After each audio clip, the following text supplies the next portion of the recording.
A ka obligim gruaja t'i tregojë gjithçka burrit, qoftë edhe se çfarë bisedon me motrat dhe vëllezërit e saj. Normalisht ky burr që kërkon di çdo gjë vjen që është Tiranë, jo nga Tirana, po Tiranë. S'është e drejta e burrit të di çdo gjë. Burri takon të di që gruaja duhet ruaj nderin, fen, pasurinë, detyrat familjare, po si sa flet me babën, me mamën, me vëllezërit, çfarë tan çajte. Ka edhe më keq se sa ky burri, motra le të ngushëllohet, se ka edhe burra që duan të dinë se çfarë flet me motrat muslimane. Çfarë fat, çfarë bot, zishku.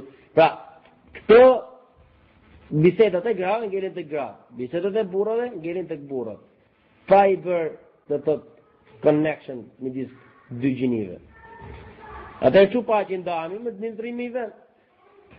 Në rrim këtu katrin atje, po pse ndahemi në dy kat mikrofon. Rrim i vet për që të zi moheve gjithë njëri gjithë i mohabet.